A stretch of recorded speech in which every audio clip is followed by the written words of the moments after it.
Hello friends, welcome to RPSC learning world. हम class 8th की history देख रहे थे। उसका लास्ट चैप्टर का पार्ट फर्स्ट देखा था हमने। ये देखिए, ये है एनसीईआरटी क्लास 8th और ये हिस्ट्री चैप्टर 8 है। राष्ट्रीय आंदोलन का संगठन 1870 से 1947 तक। ठीक है, जितने भी राष्ट्रीय आंदोलन हो रहे हैं 1870 से 1947 तक, सभी की चर्चा इस लेसन में दी गई है। बिल्कुल आसान भाषा में एनसीईआरटी ने हमें समझाया है। तो देखिए, इसका पार्ट फर्स्ट मैंने अपलोड कर दिया था और आपने देखा भी है। तो उसको पार्ट फर्स्ट को देखकर प्लीज़ ये आज का सेकंड पार्ट देखिएगा। इस फर्स्ट पार्ट के बाद में ही हमें सेकंड पार्ट समझ में आने वाला है। तो पार्ट फर्स्ट में हमने किस प्रकार रोलेट सत्याग्रह हो रहा है, खिलाफत आंदोलन हो रहा है, असहयोग आंदोलन हो रहा है, रोलेट सत्याग्रह के बाद में जलियांवाला कांड हत्याकांड हुआ, उसके ये जो सभी घटनाएं हैं वो पार्ट फर्स्ट में है। तो प्लीज़ उसको ज़रूर देखिएगा। ये पार्ट सेकंड है, लेसन 8th क्लास हिस्ट्री, राष्ट्रीय आंदोलन का संगठन 1870 से 1947 तक। तो दोस्तों, ये पार्ट सेकंड है। ये देखिए, ये पार्ट सेकंड है और पार्ट सेकंड में देखिए हमने यहाँ तक किस प्रकार गांधी जी की जो छवि है वो जनता के महात्मा के रूप में उभर कर आ जाती है, यहाँ तक हमने देख लिया था। आप एनसीईआरटी में चेक कर लीजिएगा। अब हम आज के इस पार्ट में देखेंगे 1922 से 1929 तक की घटनाएं और 1929 से 1947 तक की पूरी घटनाएं। मतलब पूरा लेसन इस सेकेंड पार्ट में आज पूरा होने वाला है। और इसी लास्ट पार्ट के साथ, इसी लास्ट लेसन के साथ जो क्लास 8th की हिस्ट्री है, एनसीईआरटी के सारे नोट्स मैंने प्रोवाइड करवा दिए हैं। आप जरूर देखिएगा। जो कि तो एनसीईआरटी के नोट्स बनाए गए हैं, तो ये आपके एग्जाम्स के लिए बहुत ही इंपॉर्टेंट होंगे। तो देखिए, 1922 से 1929 तक की क्या क्या घटनाएं हुई वो देखेंगे। इसके 1922 तक की तो घटनाएं देख ली हमने, है ना। असहयोग आंदोलन किस प्रकार वापस लिया गया था, तो ये लास्ट मूवमेंट देख लिया हमने। अब 1922 से 1929 के बीच में क्या हुआ, तो देखिए, फरवरी 1922 में असहयोग वापस लिया गया। चित्तरंजन दास और मोतीलाल नेहरू और अन्य जो भी नेता थे, उनकी दलील थी कि पार्टी को चुनाव में हिस्सा लेना चाहिए। अब जैसे ये असहयोग वापस, हालांकि सबको दुख हुआ असहयोग वापस लेने का, लेकिन एक हिंसक घटना हो गई थी। चोरा चोरी में पुलिस कर्मियों को जो है वो जलकर मर गए थे। तो उसके बाद में गांधी जी ने हिंसक रूप लेते ही इसको वापस ले लिया। तो अब क्या करें, तो चित्तरंजन दास और मोतीलाल नेहरू ने किस प्रकार से इसको जारी रखा, इस आंदोलन को, कि पार्टी को चुनाव में हिस्सा लेना चाहिए कांग्रेस को, ठीक है, और परिषदों के माध्यम से सरकारी नीतियों को प्रभावित करना चाहिए। भाई, आंदोलन से तो हम प्रत्यक्ष रूप से प्रभावित करना है, अब इंटरनल रूप से सरकारी नीतियों के माध्यम से हम इसको प्रभावित करेंगे। अब सरकारी नीतियां कैसे प्रभावित होगी, इन चुनावों के माध्यम से। ओके, कुछ अनुयायी क्या कर रहे थे गांधी जी के, वो गाँवों में रचनात्मक कार्यों को शुरू करने पर जोर दे रहे थे, ताकि गाँवों के लोग भी हमारे जो राष्ट्रीय आंदोलन है में हिस्सा ले, हमारा साथ दे। ठीक है, आगे क्या होता है, 1920 के दशक के मध्य दो महत्वपूर्ण बातें हो जाती है दोस्तों। एक तो भारतीय कम्युनिस्ट पार्टी बन जाती है, एक आरएसएस, राष्ट्रीय स्वयंसेवक संघ, हिंदुओं का संगठन होता है ये दो जो है बड़े कदम उठाए जाते हैं। ठीक है, अब देखिए, साइमन कमीशन भारत में संविधान सुधारों के लिए 7 सदस्यों का समूह आया था, जिसका अध्यक्ष साइमन था। 1927 में बना था, 1928 में भारत आया था। एक भी भारतीय सदस्य इसमें नहीं था, इसलिए इसका जमकर विरोध हुआ है। ठीक है, साइमन कमीशन का जिक्र हुआ है। हालांकि ये लाइनें उसमें नहीं थी, लेकिन जो एडिशनल हमारे कॉम्पिटिशनल एग्जाम्स के लिए जरूरी है वो साथ के साथ मैं इसमें देती जा रही हूँ। तो साइमन कमीशन क्या था, संविधानों के सुधारों के लिए 7 सदस्यों का एक ग्रुप आया था अपने भारत में, और 1928 में आ गया था, 27 में बन गया था। और इसमें एक भी इंडियन जो है मेंबर नहीं था, इसलिए इसका जमकर विरोध हुआ था। साइमन गो बैक, ये सब नारे इसके ही लगे थे। अब क्या होता है, 31 दिसंबर 1929 को कांग्रेस का एक लाहौर अधिवेशन होता है, उसकी अध्यक्षता जवाहरलाल नेहरू ने की, और इसी लाहौर अधिवेशन में पूर्ण स्वराज्य की मांग की गई। तो ये क्वेश्चन बहुत बार आरपीएससी ने पूछा है कि पूर्ण स्वराज्य की मांग कांग्रेस के किस अधिवेशन में हुई, तो लाहौर अधिवेशन में की गई। इसी दिन आधी रात में इंकलाब जिंदाबाद के नारों के बीच रावी नदी के तट पर तिरंगा फहराया गया। ठीक है, इंकलाब जिंदाबाद के नारों के बीच रावी नदी के तट पर तिरंगा कब फहराया, लाहौर अधिवेशन था जिसमें पूर्ण स्वराज्य की मांग की गई थी। इसके बाद में 26 जनवरी 1930 को पूरे भारत में पहला स्वतंत्रता दिवस के रूप में मनाया गया था। 26 जनवरी 1930 को पहला स्वतंत्रता दिवस मनाया गया था। और इसी तिथि पर 26 जनवरी को हम किस रूप में सेलिब्रेट करते हैं, तो ये आप मुझे कमेंट जरूर करके बताइएगा। आगे क्या होता है, भगत सिंह, चंद्रशेखर आजाद, सुखदेव और अन्य क्रांतिकारी सदस्य जो थे ब्रिटिश शासन के अंत के लिए किसानों और मजदूरों की क्रांति चाहते थे। तो ये जो है क्रांति के समर्थक थे। तो ये मजदूरों से और किसानों से क्रांति चाहते थे, तभी देश को आज़ादी मिल सकती है इनके अनुसार। इसके लिए 1928 में इन्होंने HSRA की स्थापना की। HSRA मतलब हिंदुस्तान सोशलिस्ट रिपब्लिक एसोसिएशन, ठीक है। तो ये 1928 में इन्होंने ही बनाई थी, भगत सिंह, चंद्रशेखर आजाद, सुखदेव और अन्य क्रांतिकारियों ने। 17 दिसंबर 1928 को भगत सिंह, तो ये ध्यान रखिएगा, देखिए HSRA इनकी संस्था थी। तो 17 दिसंबर 1928 को भगत सिंह, चंद्रशेखर आजाद और राजगुरु ने लाला लाजपत राय पर लाठीचार्ज किया था। किसने? सैंडर्स। तो सैंडर्स की हत्या कर दी थी, ठीक है। लाला लाजपत राय पर लाठीचार्ज किया था सैंडर्स ने, और इसी कारण उनकी मृत्यु भी हो गई थी, सिर में भारी चोट लगी थी उनके, ठीक है। तो उनकी हत्या कर दी थी भगत सिंह, चंद्रशेखर आजाद और राजगुरु ने मिलकर। तो इसका परिणाम क्या होता है, देखिए क्यों लाला लाजपत राय पर लाठीचार्ज हुआ था। लाला लाजपत राय साइमन कमीशन का विरोध कर रहे थे। अभी मैंने बता दिया कि साइमन कमीशन आया था अपने 1928 में, 1927 में बन गया था। उसमें एक भी भारतीय सदस्य नहीं था। तो हर जगह स्पेशली बंगाल में भयंकर इसका विरोध हुआ था। साइमन गो बैक के नारे भी लगाए गए थे, ठीक है। तो भगत सिंह ने अपने साथी बी के दत्त के साथ 8 अप्रैल 1929 को केंद्रीय विधान परिषद में बम भी फेंक दिया, ठीक है। उन्होंने पर्चे में कहा कि उनका मकसद किसी को नुकसान पहुंचाना नहीं है, बल्कि बहरों को सुनाना है। मतलब जो अंग्रेज सरकार बहरी है, न्याय नहीं कर रही है हमारे साथ, उनको सुनाना है। वह विदेशी सरकार को उसके द्वारा किए जा रहे शोषण से अवगत कराना है। तो इस प्रकार की घटनाएं ये हुई है, ठीक है। फिर क्या होता है, 23 मार्च 1931 को भगत सिंह, राजगुरु और सुखदेव को फांसी दे दी जाती है। देखिए 23 साल की उम्र थी भगत सिंह की। तो ये बड़ा दुखद ये घटना रही। किस प्रकार इन्होंने HSRA बनाया और यहाँ केंद्रीय विधान परिषद में बॉम्ब फेंका गया, सैंडर्स की हत्या की गई और उसके बाद में इन तीनों को जो है फांसी दे दी गई। फिर नेक्स्ट अपना स्टेप आता है दांडी मार्च, ठीक है। फिर दांडी मार्च।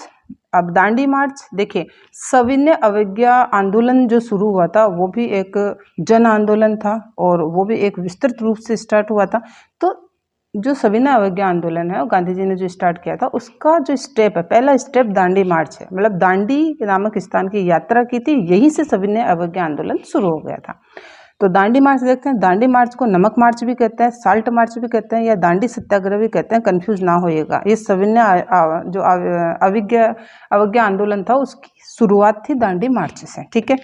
सविनय अवज्ञा आंदोलन की शुरुआत दांडी मार्च से हुई थी। दांडी मार्च 12 मार्च 1930 से 6 अप्रैल 1930 तक नमक कर के विरोध में एक अभियान के रूप में चलाया गया था। तो दांडी मार्च क्या था, 12 मार्च से इन्होंने 1930 से इन्होंने स्टार्ट किया था और 6 अप्रैल तक वहां पर पहुंचकर नमक बनाकर कानून तोड़ना, ये दांडी मार्च था, ठीक है। तो 12 मार्च से 6 अप्रैल तक चला था ये। गांधी जी ने 12 मार्च को, ठीक है, 12 मार्च को साबरमती अहमदाबाद में से अरब सागर दांडी के जो तटीय शहर तट है ना, वहां पर 78 अनुयायियों के साथ 241 मील की यात्रा की। वह समुद्र जल से नमक बनाकर ब्रिटिश कानून का उल्लंघन किया, ब्रिटिश कानून तोड़ दिया। यही दांडी मार्च थी। मतलब 12 मार्च को स्टार्ट कर रहे हैं, कहाँ से? साबरमती से, अपने आश्रम से स्टार्ट कर रहे हैं चलना, ठीक है। और 78 अनुयायी इनके साथ चले। कितने मील चले? ये 241 मील। कहाँ पर पहुंच गए? अरब सागर दांडी के जो तटीय शहर क्षेत्र है वहां पर पहुंचकर इन्होंने नमक कानून तोड़ दिया 6 अप्रैल 1930 को। ये दांडी मार्च के नाम से विख्यात हुई, ठीक है। मैंने घुटने टेक कर रोटी मांगी थी, बदले में मुझे पत्थर मिला। ये महात्मा गांधी का स्टेटमेंट है, याद रखिएगा कि मैंने तो इन्होंने पहले रिक्वेस्ट भेजी थी, ठीक है, कि हमारी ये मांगे मान ली जाए, नमक पर से कर हटा लिया जाए। जब अंग्रेज सरकार ने नहीं मानी तो इन्होंने दांडी मार्च और सविनय अवज्ञा आंदोलन स्टार्ट किया। तो इन्होंने कहा कि मैंने तो रोटी मांगी थी, बदले में मुझे पत्थर मिले, इसलिए मैं ये स्टार्ट कर रहा हूँ। सविनय के पहले वायसराय को पत्र लिखा, जिसके उत्तर में इन्होंने उनके जो भाव शून्यता थी ना, मतलब उनका कठोरपन सामने आया, उसके विरोध में इन्होंने ये कहा था। अब ये 1-2 स्टेटमेंट है जो हमें याद होनी चाहिए। देखिए गांधी जी का स्टेटमेंट है, इन्होंने दांडी मार्च के दौरान ये कहा था, मेरी भावना अमरनाथ या बद्री केदार के तीर्थ यात्रियों जैसी हो गई है। मेरे लिए ये किसी पवित्र तीर्थ यात्रा से कम नहीं है। किसके लिए कहा था? दांडी मार्च में सविनय अवज्ञा आंदोलन के समय इन्होंने कहा था। इसके बाद में देखिए मोतीलाल नेहरू ने दांडी मार्च के लिए कहा था कि रामचंद्र की लंका की ऐतिहासिक यात्रा की तरह गांधी जी की ये यात्रा भी अमर रहेगी, यादगार रहेगी। ये मोतीलाल नेहरू ने दांडी मार्च के लिखा। इसके अलावा देखो श्री पी.सी. रे ने दांडी मार्च की तुलना किससे की? मूसा के नेतृत्व में इजरायलियों के पलायन से की है। तो ये तीनों स्टेटमेंट याद रखिएगा। आगे है, इसी सविनय अवज्ञा आंदोलन के दौरान मोतीलाल नेहरू ने इलाहाबाद में अपने पैतृक आनंद भवन किसके घर का नाम था? मोतीलाल नेहरू के नाम के घर का नाम था। तो मोतीलाल नेहरू जो पंडित जवाहरलाल नेहरू जी के पिताजी थे ये, तो मोतीलाल नेहरू ने इस आनंद भवन को राष्ट्र को उपहार के रूप में दे दिया था। ये भी हमें आंदोलन याद रखना है, किसमें? सविनय अवज्ञा आंदोलन में। नेक्स्ट घटना होती है 6 अप्रैल को गांधी जी ने अब्बास तैयब जी को और सरोजिनी नायडू को नामित किया। यदि उनकी गिरफ्तारी होती है तो ये सविनय सत्याग्रह का नेतृत्व करेंगे। मतलब सविनय अवज्ञा आंदोलन का उत्तराधिकारी घोषित कर दिया किसको? अब्बास तैयब जी को और सरोजिनी नायडू को। क्यों? उनको लग रहा था कि मैंने इतना बड़ा आंदोलन स्टार्ट किया है तो पहले मैं ही गिरफ्तार होऊंगा, है ना। तो इनको उत्तराधिकारी घोषित कर दिया इन्होंने 6 अप्रैल को।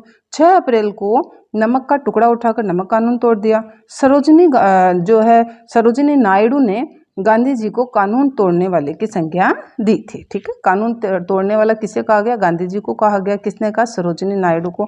तो पहली जो है महिला थी जो कांग्रेस के अध्यक्ष पद पर भी पहुंची थी, है ना।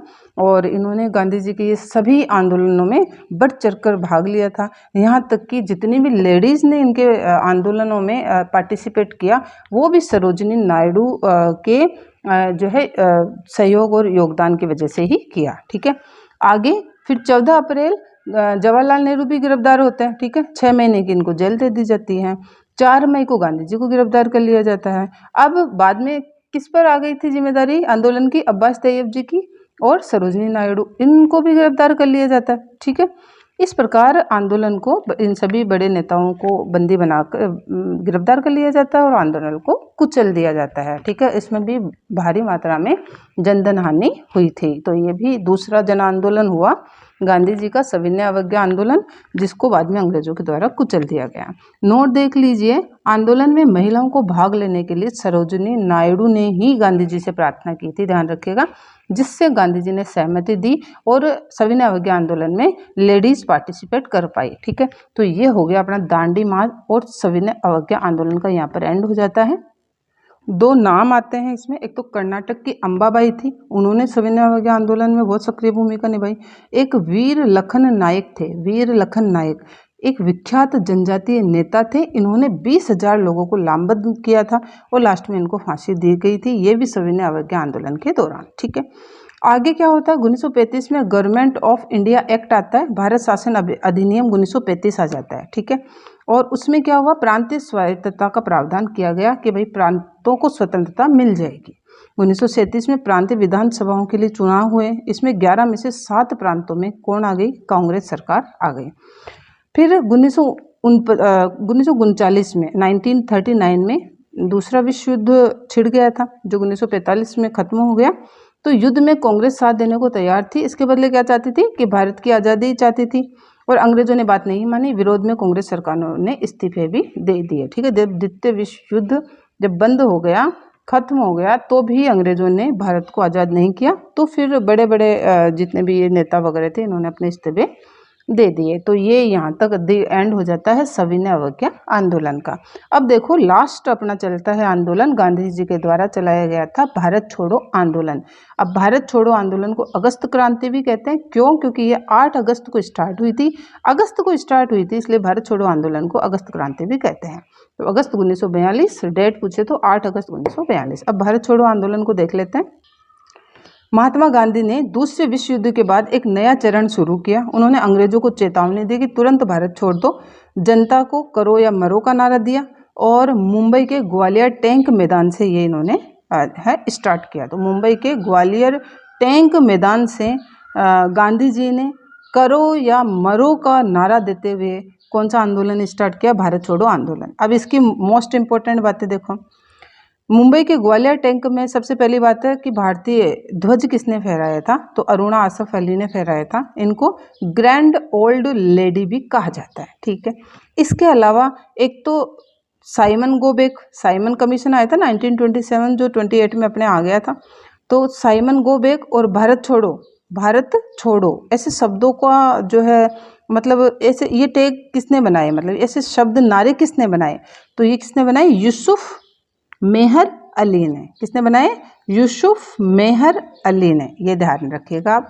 अब देख लेते हैं हम भारत छोड़ो आंदोलन। तो देखो भारत छोड़ो आंदोलन का मुख्य कारण रहा क्रिप्स मिशन। क्रिप्स मिशन में क्या था, इसमें भारत की पूर्ण स्वतंत्रता की बात नहीं की गई बल्कि विभाजन के बाद डोमिनियन स्टेट की बात की गई थी। क्रिप्स मिशन भारत आया था और वो इसीलिए आ रहा था बार बार में, ये अंग्रेजों के द्वारा ऐसे मिशन भेजे जा रहे थे, है ना, पूर्ण रूप से छोड़ना नहीं चाह रहे थे भारत को। तो इसमें ये बात कही गई थी कि डोमिनियन स्टेट्स हम दे देंगे, बाकी थोड़ा बहुत कंट्रोल उनका रहेगा। तो इस प्रकार से इसका विरोध हुआ था, ठीक है। तो सबसे बड़ा कारण रहा था क्रिप्स मिशन की विफलता, ठीक है। अब देखो भारत छोड़ो आंदोलन 3 फेज में स्टार्ट होता है। फर्स्ट फेज क्या होता है, पूरे भारत में हड़तालें हुई, बहिष्कार हुए, प्रदर्शन हुए। गांधी जी को पुणे के आगा खां पैलेस में कैद कर लिया गया। ये क्वेश्चन भी पूछा गया है फ्रेंड्स कि भारत छोड़ो आंदोलन के दौरान गांधी जी को कहाँ कैद कर लिया गया था। तो शुरुआत में गांधी जी को पुणे के आगा खां पैलेस में कैद कर लिया गया था। सेकंड फेज में क्या हुआ, ग्रामीण इलाकों में किसान विद्रोह हुए, रेलवे ट्रैक, सरकारी भवन, संचार प्रणाली पर हमले हुए, ठीक है। अब जन विद्रोह था तो इसका रूप तो भयंकर ही होता। थर्ड फेज में क्या हुआ, राष्ट्रीय सरकार या समानांतर सरकारों का गठन हो गया, ठीक है। जैसे सतारा, बलिया, इसमें राष्ट्रीय सरकार और समानांतर सरकारों का अपने आप गठन कर लिया गया, ओके। 1944 में भी भारत छोड़ो आंदोलन को कुचल दिया गया। 1 लाख से अधिक लोग इसमें मारे गए और इस प्रकार से भारत छोड़ो आंदोलन को भी कुचल दिया गया। लेकिन एक अच्छी बात ये हुई कि इस प्रकार से जन विद्रोह से अब अंग्रेज समझ गए थे कि भारत को अब स्वतंत्र करना ही पड़ेगा, ठीक है। तो 1944 के बाद में वो प्रक्रियाएं स्टार्ट हो गई, किसकी, आज़ादी की प्रक्रियाएं। नोट देखिए, सबसे अच्छा क्वेश्चन बनेगा इन नोट्स का, किस आंदोलन में मुस्लिम लीग, भारतीय कम्युनिस्ट पार्टी और हिंदू महासभा ने समर्थन ही नहीं दिया, मतलब किस आंदोलन का समर्थन ही नहीं किया। तो देखिए एक जन आंदोलन हो रहा है, भारत की आज़ादी के लिए आंदोलन हो रहा है, भारत छोड़ो आंदोलन, उसमें मुस्लिम लीग ने साथ नहीं दिया, पाकिस्तान की मांग को लेकर अड़े रहे, ठीक है। भारतीय कम्युनिस्ट पार्टी और हिंदू महासभा ने भी इनका साथ नहीं दिया भारत छोड़ो आंदोलन में। अब नेक्स्ट इसमें सुभाष चंद्र बोस की बात की गई है, चित्र आप देखते जाइएगा। तो देखिए सुभाष चंद्र बोस कौन थे, देखिए इन्होंने गांधी जी को राष्ट्रपिता से संबोधन किया था, राष्ट्रपिता महात्मा गांधी। तो राष्ट्रपिता वर्ड इन्होंने ही लगाया था उनके सबसे पहले, सुभाष चंद्र बोस ने। इनकी जयंती 23 जनवरी को आती है। अभी 23 जनवरी को पराक्रम दिवस के रूप में इनकी जयंती को मनाया गया है, ठीक है। सुभाष चंद्र बोस के राजनीतिक गुरु कौन थे, चित्तरंजन दास थे, ठीक है। अब इनके जो मुख्य मुख्य कार्य देख लेते हैं। सुभाष चंद्र बोस ने भारतीय राष्ट्रीय सेना, आज़ाद हिंद सरकार, इंडियन नेशनल आर्मी या आज़ाद हिंद फौज, देखो चारों नाम मैंने यहाँ लिख दिया, आप कंफ्यूज नहीं होना, ठीक है। इंडियन नेशनल आर्मी बोले, आज़ाद हिंद सरकार बोले, भारतीय राष्ट्रीय सेना बोले या आज़ाद हिंद फौज। तो जनरली हमें आज़ाद हिंद फौज तो पता ही रहता है ना, इंडियन नेशनल आर्मी INA, तो ये तो हमें पता रहता है, लेकिन ये नाम भी जो है इसी के ही थे। तो आज़ाद हिंद फौज का गठन किसने किया था, सुभाष चंद्र बोस ने किया था। इसके साथ जय हिंद का नारा भी इन्होंने दिया, ठीक है, जो बाद में राष्ट्रीय नारा बन गया। तुम मुझे खून दो मैं तुम्हें आज़ादी दूंगा, ये नारा भी इन्हीं का था। और दिल्ली चलो का नारा इन्होंने सिंगापुर से दिया था, ठीक है। इसके अलावा एक इनका मुख्य कार्य रहा कि फॉरवर्ड ब्लॉक नामक स्वतंत्र पार्टी की स्थापना की थी इन्होंने। कांग्रेस में ही थे, लेकिन क्या था, ये गांधी जी के विचारों से जो है सहमत नहीं थे, इसलिए इन्होंने कांग्रेस में ही रहकर, कांग्रेस में ही फॉरवर्ड ब्लॉक नामक स्वतंत्र पार्टी बनाई थी, जो कांग्रेस में रहकर ही अलग से काम कर रही थी, ठीक है। इसके बाद में देखिए ये जो आज़ाद हिंद फौज है, 1944 में इस INA ने इम्फाल और कोहिमा से भारत में प्रवेश किया था, लेकिन ये सफल नहीं हो पाई थी। और उसके बाद में जो है सुभाष चंद्र बोस की मृत्यु हो गई थी, ठीक है। ये सुभाष चंद्र बोस थे। अब देखिए स्वतंत्रता और विभाजन की ओर। देखिए अभी हमने कहा कि 1944 में ये सुभाष चंद्र बोस के प्रयास भी थे जो असफल रहे थे, तो भारत छोड़ो आंदोलन को बुरी तरीके से कुचल दिया गया 1944 में। फिर 1945, 46, 47 ये 3 साल है ना, ये अपने जो है देश को आज़ाद करने के लिए एक कई जो अंग्रेज़ों के द्वारा कदम उठाए गए, हमारे प्रयास, लीग के प्रयास, ये सब इसमें थे। और लास्ट में किस प्रकार से आज़ादी तो मिली, लेकिन भारत का विभाजन हो गया। अब ये मुख्य मुख्य घटनाएं हम देख लेते हैं। तो स्वतंत्रता तो मिल गई, लेकिन विभाजन भी हो गया। तो स्वतंत्रता से विभाजन की ओर ये 3-4 स्टेप देखेंगे हम। 1940 में मुस्लिम लीग ने पश्चिम व पूर्वी मुसलमानों के लिए स्वतंत्र राज्य की मांग की, ये पहली शुरुआत हो गई। 1940 में इन्होंने स्वतंत्र राज्यों की मांग कर ली थी। ठीक है, 1937 में पहले प्रांतीय चुनाव हुए थे और 1946 में दूसरे। ठीक है, तो 1937 में पहले जो प्रांतीय चुनाव हुए थे उसमें मुस्लिम लीग कांग्रेस के साथ संयुक्त सरकार बनाना चाहती थी। कहाँ? संयुक्त प्रांतों में। ठीक है, लेकिन क्या हुआ, कांग्रेस ने मना कर दिया। ठीक है, जिससे इनका फासला और बढ़ गया। 1945 में जब दूसरा विश्व युद्ध समाप्त हो गया तब अंग्रेजों ने आज़ादी के लिए कांग्रेस पर लीग से वार्ता शुरू की, क्योंकि कांग्रेस ने कहा था जब दूसरा विश्व युद्ध स्टार्ट हुआ था कि भाई हाँ, कांग्रेस तभी साथ देगी कि जब आप देश को आज़ाद करोगे। तो बाद में उन्होंने इस पर गौर किया विश्व युद्ध को ख़त्म होने के बाद में। ठीक है, तो कांग्रेस और लीग से अंग्रेजों ने ही बातचीत की। ठीक है, लेकिन ये बातचीत असफल रही, मतलब यूनिटी ही नहीं बन पाई। अब क्यों नहीं बन पाई? लीग चाहती थी कि उसे भारतीय मुसलमानों का एकमात्र प्रतिनिधि मान लो, एकमात्र लीडर मान लो पूरे भारतीय मुसलमानों का, जबकि कांग्रेस इसको नहीं मान रही थी, क्योंकि अधिकतर मुसलमान कांग्रेस के साथ थे। जैसे अब्दुल गफ्फार का नाम आएगा अभी, है ना, मुख्य नेता। तो इस प्रकार से अनबन हो गई। फिर बाद में 1946 में दूसरे प्रांतीय चुनाव हो गए। भारत में दोबारा प्रांतीय चुनाव हुए। अब उसमें क्या हुआ, कांग्रेस का सामान्य निर्वाचन क्षेत्रों में तो प्रदर्शन बहुत शानदार रहा, लेकिन जो मुस्लिम आरक्षित सीटें थी ना, उसमें इस जो मुस्लिम लीग है उसने बेजोड़ सफलता हासिल की। ठीक है, मतलब मुस्लिम बाहुल्य क्षेत्रों में मुस्लिम सीटों पर मुस्लिम ही आए। ओके, तो लीग ने यहाँ से पाकिस्तान की मांग स्टार्ट कर दी, धर्म के अनुसार पाकिस्तान की मांग स्टार्ट कर दी। कांग्रेस इसके फेवर में नहीं थी। फिर अगला स्टेप आता है अपना कैबिनेट मिशन, जो 1946 में भारत आया। ठीक है, 1946 में ये कैबिनेट मिशन पूछा जाता है अधिकतर कि हमारे स्वतंत्रता के लिए एक कदम था क्या? कैबिनेट मिशन 1946 में भारत आता है। 3 सदस्यों का ये ग्रुप था। ठीक है, क्यों आया? भारत में संविधान सभा बनाएंगे और उसके भारत में संविधान सभा के निर्माण की बात करने के लिए ये यहाँ लाया गया, लेकिन ये विफल रहा। अब विफल क्यों रहा? इधर देखिए, मुस्लिम पाकिस्तान चाहते थे, उन्होंने मांग स्टार्ट कर दी दूसरे आम चुनाव के बाद में कि हमारा पाकिस्तान हमें चाहिए धर्म के हिसाब से, है ना, अलग राष्ट्र चाहिए। और कांग्रेस एकीकृत भारत चाहती थी, मतलब विभाजन नहीं चाहती थी कांग्रेस। ठीक है, फिर विफल होने पर क्या हुआ? अब विफल होने पर कैबिनेट मिशन अपनी योजना के साथ आया। अब मतलब विफल तो हो गया, इनको समझा नहीं पाया। ठीक है, ये तीनों सदस्य आए, इनको समझा नहीं पाए, वापस जाता है और एक नई योजना के साथ आता है कैबिनेट मिशन, जिसे कैबिनेट मिशन योजना कहते हैं। इसमें क्या था, ये थोड़ा सा एडिशनल मैंने 2-4 लाइनें जोड़ दी है एट्थ एनसीईआरटी के अलावा भी, ताकि हमारा ये जो टॉपिक है ना वो कंप्लीट हो जाए, है ना, थोड़ा बहुत हमारे माइंड में ये कंप्लीट टॉपिक रहे। तो कैबिनेट मिशन योजना में क्या था, पाकिस्तान की मांग को खारिज करके एक भारतीय संघ का आह्वान किया गया था। एक अच्छी बात हुई थी हमारे लिए कि भारतीय संघ बनाएंगे। पाकिस्तान के मांग को खारिज कर दिया कि ये बंटवारा नहीं होगा। फिर शुरुआत में लीग और कांग्रेस दोनों ने स्वीकार कर लिया इस बात को, लेकिन बाद में कांग्रेस ने इसका विरोध करना स्टार्ट कर दिया। विरोध के बीच ही संविधान सभा की कार्यवाही भी शुरू हो गई और नेहरू जी के प्रधानमंत्री के रूप में अंतरिम सरकार की स्थापना हो गई। ठीक है, अंतरिम सरकारें बन गई। अब जो ये अंतरिम सरकार है ना, मुस्लिम लीग ने इस अंतरिम सरकार का हिस्सा बनने से भी मना कर दी और 16 अगस्त 1946 को प्रत्यक्ष कार्यवाही दिवस, या जिसे कहेंगे डायरेक्ट एक्शन डे, मना लिया। ठीक है, तो आप याद रखिएगा 16 अगस्त 1946 को इन्होंने डायरेक्ट एक्शन डे मनाया मुस्लिम लीग ने, और एक इसके खिलाफ जन आंदोलन चला दिया। पाकिस्तान की मांग पूरी करने के लिए एक इन्होंने क्या कर दिया, जन आंदोलन चला दिया। दंगे भड़के, हजारों लोगों की मौत हुई, अव्यवस्था फैली, लाखों लोग अपने घर छोड़कर नई जमीन पर शरणार्थी हो गए, है ना, बंटवारे में। इस प्रकार 1947 में जो आज़ादी का जो हम जश्न मनाते, वो एक दुख में बदल गया, विभाजन के दुख में। और विभाजन के साथ देखिए हजारों मौतें हुई थी, किस प्रकार से प्रदर्शन हुआ था, विरोध हुआ था, है ना, कितनी अव्यवस्था फैली थी। तो ये देख लीजिए आप कि 1947 में हमें आज़ादी तो मिल गई पर बंटवारा भी हो गया। एक हम ये यहाँ पर ग्रुप फोटो देख लीजिए आपके, लेकिन इसके पहले देखिए एक थोड़े 2 हमारे क्रांतिकारियों के नाम हैं।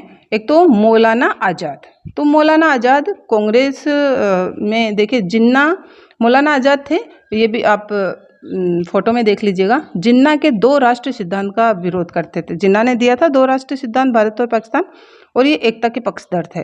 ठीक है, इसके अलावा अब्दुल गफ्फार खान, तो इन्हें तो बादशाह खान कहते हैं। उत्तर पश्चिमी सीमांत प्रांत के प्रमुख मुस्लिम नेता थे ये।